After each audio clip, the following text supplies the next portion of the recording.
وعن أنس رضي الله عنه عن النبي صلى الله عليه وسلم قال والذي نفسي بيده എൻ്റെ നഫ്സ് ആരുടെ കയ്യിലാണോ സത്യം, അഥവാ അള്ളാഹു സുബ്ഹാനഹു വ തആല തന്നെയാണ് സത്യം.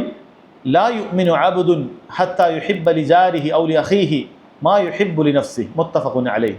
ഒരാൾ മുഅ്മിനാവുകയില്ല, ഒരടിമ മുഅ്മിനാവുകയില്ല ഹത്താ യുഹിബ്ബ ലിജാരിഹി ഔ ലിഅഖീഹി, തൻ്റെ സഹോദരന് വേണ്ടി ഇഷ്ടപ്പെടുന്നതുവരെ, അല്ലെങ്കിൽ തൻ്റെ അയൽവാസിക്ക് വേണ്ടി ഇഷ്ടപ്പെടുന്നതുവരെ, മാ യുഹിബ്ബു ലിനഫ്സിഹി, നീ എന്താണോ നിനക്ക് വേണ്ടി ഇഷ്ടപ്പെടുന്നത് എന്നാണ് പറയുന്നത്. ഇത്തരം ഹദീസുകളിലൊക്കെ നബി സല്ലല്ലാഹു അലൈഹി വസല്ലം ഇങ്ങനെ വല്ലദി നഫ്സു മുഹമ്മദിൻ ബിയദി അല്ലെങ്കിൽ വല്ലദി നഫ്സി ബിയദി എന്ന് പറയുന്ന രൂപത്തിൽ സത്യം ചെയ്ത് പറയാറുണ്ട്. ഈ സത്യം കൊണ്ട് ഉദ്ദേശിക്കുന്നത് എന്താണ്? ഈ സത്യം കൊണ്ട് ഉദ്ദേശിക്കുന്നത് ഇത് വളരെ ഗൗരവമുള്ള കാര്യമാണ് പറയുന്നത് എന്നാണ്. അതല്ലെങ്കിൽ നബി സല്ലല്ലാഹു അലൈഹി വസല്ലം ഒരിക്കൽ പോലും കളവ് പറഞ്ഞിട്ടില്ല. അവിടുന്ന് കളവ് പറഞ്ഞു എന്നുള്ളത് ശത്രുക്കൾ പോലും പറഞ്ഞിട്ടില്ല. നബി സല്ലല്ലാഹു അലൈഹി വസല്ലം വെറുപ്പുള്ള ശത്രുക്കൾ പോലും മുഹമ്മദ് കളവ് പറഞ്ഞു എന്നൊക്കെ പറഞ്ഞ കാര്യം പറഞ്ഞിട്ടില്ല.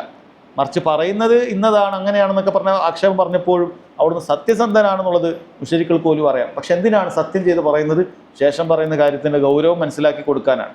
അതുപോലെ ഈ സത്യവാചകത്തിൻ്റെ താല്പര്യം എന്താണ്? വല്ലദി നഫ്സി ബിയദി, എൻ്റെ ആത്മാവ് ആരുടെ കയ്യിലാണോ സത്യം എന്ന് പറയുമ്പോൾ അതുകൊണ്ട് ഉദ്ദേശിക്കുന്നത് ഞാനിതാ ഈ കാര്യം സത്യം ചെയ്യുന്നു, ഞാൻ ഈ പറയുന്ന കാര്യം ശരിയല്ലെങ്കിൽ ഞാനിതാ മരിക്കട്ടെ, കാരണം എൻ്റെ ആത്മാവ് അള്ളാഹിൻ്റെ കയ്യിലാണുള്ളത്, അവനെ തിരിച്ചെടുക്കട്ടെ എന്നാണ്. അതായത് ഞാൻ അത് എങ്ങനെ പോലെയാണ് കഅന്നഹു സല്ലല്ലാഹു അലൈഹി വസല്ലം യഖൂൽ ഇൻ കുന്തു കാദിബൻ ഫയഖുദുല്ലാഹു നഫ്സി, ഞാനെങ്ങാനും കളവാ പറയുന്ന അള്ളാഹുവിൻ്റെ നഫ്സ് എടുക്കട്ടെ. അള്ളാഹുവിൻ്റെ കയ്യിലാണല്ലോ എൻ്റെ ആത്മാവുള്ളത്, അള്ളാഹു സുബ്ഹാനഹു വ തആല എൻ്റെ നഫ്സ് എടുത്തോട്ടെ, ഞാൻ മരിക്കട്ടെ, ഞാനിത് കളവാ പറയുന്നതെങ്കിൽ അള്ളാഹു സുബ്ഹാനഹു വ തആല എൻ്റെ നഫ്സ് എടുക്കട്ടെ എന്നാണ് അതുകൊണ്ട് ഉദ്ദേശിക്കുന്നത്. അപ്പോൾ അത്ര ഗൗരവത്തോടു കൂടിയാണ് നബി സല്ലല്ലാഹു അലൈഹി വസല്ലം ഇത് പറയുന്നത് എന്ന് നമ്മൾ ബോധ്യപ്പെടണം. എന്താ പറഞ്ഞത്? ലാ യുഅ്മിനു അബ്ദുൻ, നിങ്ങളിൽ ഒരാളും വിശ്വാസിയാവുകയില്ല, ഹത്താ യുഹിബ്ബ ലിജാരിഹി, തൻ്റെ അയൽവാസിയെ അവൻ ഇഷ്ടപ്പെടുന്നത് വരെ, ഔ ലി അഖീഹി, അല്ലെങ്കിൽ തൻ്റെ സഹോദരനെ, മാ യുഹിബ്ബു ലിനഫ്സിഹി, മാ യുഹിബ്ബു ലിനഫ്സി. അപ്പോൾ അയൽവാസിയുടെ കാര്യമാണ്. ആരാണ് അയൽവാസി എന്ന് പറയുന്നത്? പണ്ഡിതന്മാർ അത് പല നിലക്കും വിശദീകരിച്ചിട്ടുണ്ട്. കാരണം അയൽവാസി ആരാണ് എന്നുള്ള ചോദ്യത്തിന് ദീനുൽ ഇസ്ലാമിൽ കൃത്യമായ ഉത്തരം എവിടെയും പറഞ്ഞിട്ടില്ല. ആരാണ് അയൽവാസി, എത്ര ആൾക്കാർ അയൽവാസി? അപ്പം അത്തരം കാര്യങ്ങളിൽ പൊതുവെ പല അഭിപ്രായങ്ങളും പണ്ഡിതന്മാർക്കിടയിൽ വരാറുണ്ട്. അവർ ചിലർ പറഞ്ഞു 40 വീടുകൾ അയൽപ്പക്കമാണ് എന്നൊക്കെ പറഞ്ഞവരുണ്ട്. 40 വീടുകൾ അയൽപ്പക്കന്മാർ, അത് പിന്നീടുള്ള പണ്ഡിതന്മാർ പറയുന്നത് ആ കാലഘട്ടത്തിലെ സാഹചര്യങ്ങൾ അനുസരിച്ച് പറയാം. കാരണം ആ കാലഘട്ടത്തിൽ ഒരു വീട് എന്ന് പറയുന്നത് നിലനിൽക്കാൻ വളരെ കുറഞ്ഞ സ്ഥലമേ വേണ്ടുള്ളൂ. ഇന്ന് മസ്ജിദുൻ നബവിയുടെ മുൻഭാഗത്ത് നിലനിന്ന ഭാഗത്തിൽ നബി സല്ലല്ലാഹു അലൈഹി വസല്ലമയുടെ ഹുജറാത്തുകൾ മുഴുവൻ ഉണ്ടായിരുന്നു. അവിടുത്തെ ഭാര്യമാരുടെ വീടുകൾ മൊത്തം ഉണ്ടായി. അത്രയും അടുത്തടുത്ത് തന്നെ മുഴുവൻ വീടുകൾ ഉണ്ടായിട്ടുണ്ട്. അതുപോലെ മദീന മുഴുവനും, നമ്മളിന്ന് കാണുന്ന മസ്ജിദുൻ നബവി വികസിച്ചിരിക്കുന്ന ആ ഭാഗത്താണ് മദീന മുഴുവനും ഉണ്ടായിരുന്നത് എന്ന് കാണാൻ സാധിക്കും. ഇപ്പോൾ പഴയ കാലത്ത് വീടുകളൊക്കെ അടുത്തടുത്താണ്, ചെറിയ വീടുമായിരുന്നു.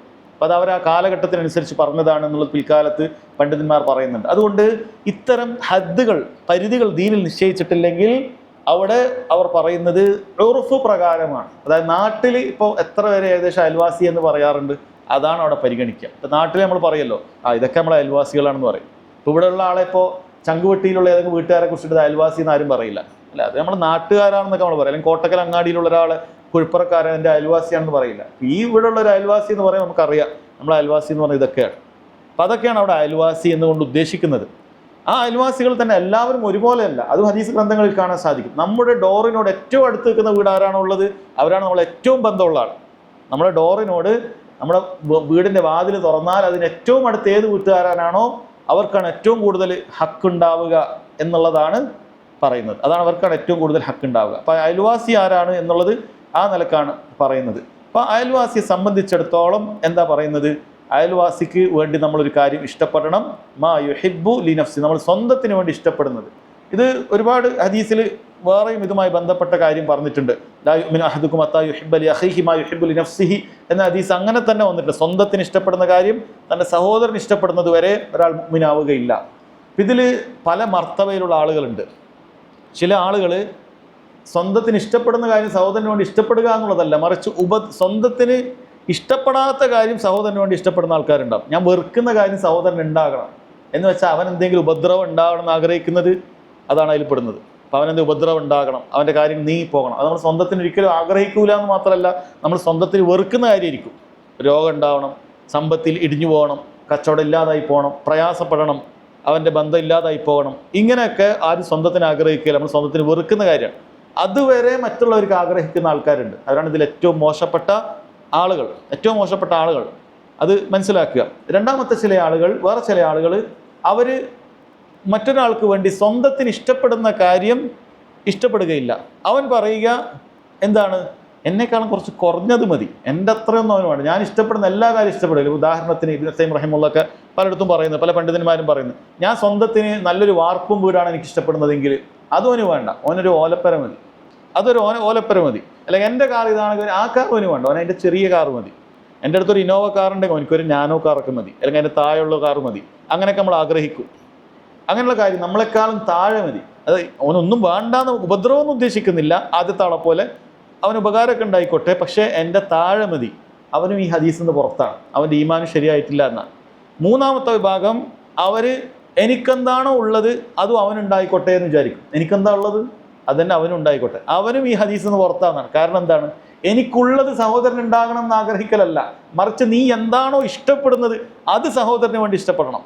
അത് എനിക്കെന്തുള്ളത്, ചിലപ്പോൾ ചില കാര്യങ്ങളും നമുക്കുള്ളതല്ല നമ്മൾ ഇഷ്ടപ്പെടുക, നമ്മൾ അതിനേക്കാൾ മെച്ചപ്പെടാൻ നമ്മൾ ഉദ്ദേശിക്കുക. എൽമിൻ്റെ കാര്യമൊക്കെ പണ്ഡിതന്മാർ പറയുന്നുണ്ട്. എനിക്കിപ്പോൾ അധികം ഹിഫ്ലായിട്ടില്ല, പക്ഷെ എനിക്ക് ഖുർആൻ മുഴുവൻ ഹിഫ്ലാകണം എന്ന് ആഗ്രഹിക്കുന്നു, ഞാൻ ഖുർആൻ മുഴുവൻ പഠിക്കണം എന്ന് ആഗ്രഹിക്കുന്നുണ്ട്. അപ്പോൾ നീ നിന്റെ സഹോദരന് വേണ്ടി ഈ വിഷയത്തിൽ നിന്റെ ഈമാൻ ശരിയാകണമെങ്കിൽ നീ നിന്റെ അത്ര ഹിഫ്ലോൻ ഉണ്ടാകണമെന്ന് ആഗ്രഹിച്ചിട്ട് കാര്യമില്ല. എനിക്ക് 15 ജ്യൂസായി, അപ്പോൾ അവനും 15 ജ്യൂസ് കിട്ടിയാൽ മതി, 16 ആവണ്ട, 15 ജ്യൂസ് അവന് മതി, അതിന് മേലെ ആഗ്രഹിക്കുന്നില്ല. അപ്പോൾ നീ ഹദീസിൻ്റെ പുറത്താണ്. കാരണം നീ ആഗ്രഹിക്കുന്ന കാര്യം എന്താണ്, നീ സ്വന്തത്തിന് ആഗ്രഹിക്കുന്ന കാര്യം നീ മുഴുവൻ ഹിഫ്ളാക്കട്ടെ എന്നാണ്. ഞാൻ മുഴുവൻ പഠിക്കട്ടെ, എനിക്ക് കാര്യങ്ങൾ മനസ്സിലാക്കാൻ കഴിയട്ടെ എന്നാണ്. അതെൻ്റെ സഹോദരന് വേണ്ടി ഇഷ്ടപ്പെടണം, അല്ലാതെ എനിക്കുള്ളത് വേണ്ടി ഇഷ്ടപ്പെടാന്നുള്ളതല്ല. നീ ആ മർത്തബകൾ മനസ്സിലാക്കണം. എനിക്കുള്ളത് വേണ്ടി ഇഷ്ടപ്പെടുക എന്നുള്ളത്, ഞാൻ എന്താണോ ഇഷ്ടപ്പെടുന്നത് അത് ഇവൻ ഇഷ്ടപ്പെടുന്നത് വരെ എന്ത് ചെയ്യുന്നില്ല, എൻ്റെ ഈമാൻ ശരിയാകുന്നില്ല എന്നാണ്. ഈ പരിധിയിൽ നമ്മൾ എത്തണം. ഇതിൻ്റെ അപ്പുറത്തൊരു പരിധിയും കൂടിയുണ്ട്. ഇതിൻ്റെ അപ്പുറത്തെ പരിധി എന്ന് പറയുന്നത് ഞാൻ ഇഷ്ടപ്പെടുന്ന കാര്യത്തിന് മുകളിൽ അവൻ എത്തട്ടെ എന്നാണ്. സുബ്ഹാനല്ലാഹ്, ഞാനിപ്പോൾ ഒരു ഖുർആൻ ഹിഫ്ളാണ് ഉദ്ദേശിക്കുന്നത്, അവൻ ഖുർആൻ അവൻ ബുഖാരി മുസ്ലിം ഒക്കെ ഹിഫ്ളാകട്ടെ എന്ന് അവന് എൻ്റെ സഹോദരന് വേണ്ടി ഇഷ്ടപ്പെടുക. അതല്ലെങ്കിൽ സാമ്പത്തികമായ കാര്യത്തിലാണെങ്കിൽ ഞാൻ ആഗ്രഹിക്കുന്ന ഒരു ബിസിനസ്സിൻ്റെ വളർച്ചയുണ്ട്, അതിൻ്റെ അപ്പുറത്ത് തന്നെ അവന് കിട്ടട്ടെ, അവന് കിട്ടട്ടെ എന്നാണ്. എന്നാൽ ഇവിടെ ദീനിയായ കാര്യങ്ങളിലാണെങ്കിൽ ഈ അവസാനം പറഞ്ഞ 2 മർത്തബകളിൽ നമ്മൾ ആഗ്രഹിക്കുമ്പോൾ പോലും എനിക്കുള്ളതത്ര, ഞാൻ ആഗ്രഹിക്കുന്നത്ര അവൻ ഉണ്ടാകട്ടെ, അല്ലെങ്കിൽ ഞാൻ ആഗ്രഹിക്കുന്നതിനേക്കാളും മുകളിൽ അങ്ങനെ ഉണ്ടാകട്ടെ എന്ന് പറയുമ്പോൾ പോലും ഒരിക്കലും തന്നെ അത് ദീനിയായ കാര്യത്തിലുള്ള മത്സരത്തിനെതിരല്ല. അതായത് നമ്മൾ മത്സരിക്കണം, ദീനിയായ കാര്യത്തിൽ മത്സരിക്കാം. ഫലിദാലിക ഫല്യതനാഫസിൽ മുതനാഫിസൂൻ. ആ സ്വർഗം വേണ്ടവൻ അവൻ മത്സരിച്ചു കൊള്ളട്ടെ, ദീനിയായ കാര്യത്തിൽ മത്സരിക്കുക, ഞാനും കൂടുതൽ പഠിക്കുക. ആ മത്സരിക്കുക എന്ന് പറഞ്ഞാൽ അവൻ്റെ കാര്യം നീങ്ങിപ്പോകുക എന്നുള്ള ആഗ്രഹമൊന്നുമില്ല, ഞാൻ അതിനേക്കാളും മെച്ചപ്പെടാൻ ആഗ്രഹിക്കാം.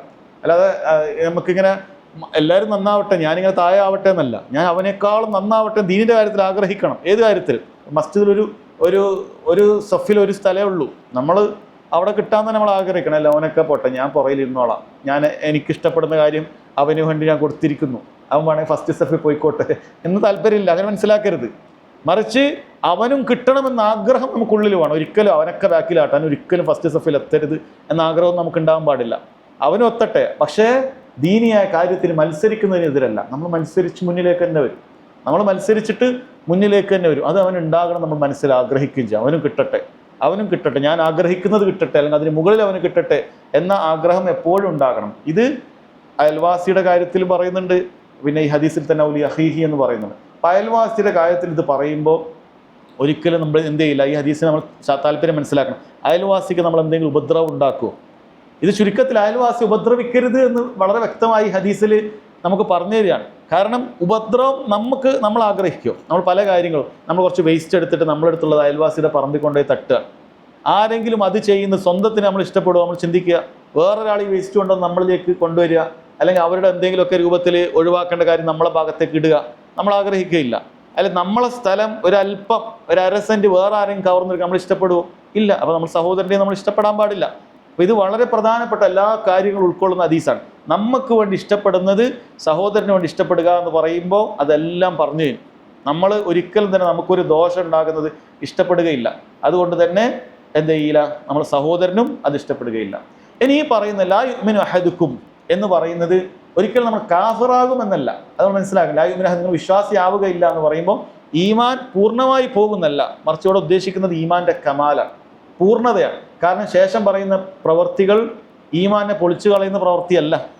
അപ്പം അയൽവാസിയെ ഒരാൾ ഉപദ്രവിച്ചാലും അയാൾ കാഫിറാവുമോ? ഇല്ല. അയൽവാസി ഉപദ്രവിച്ചാൽ കാഫിറാവുകയില്ല.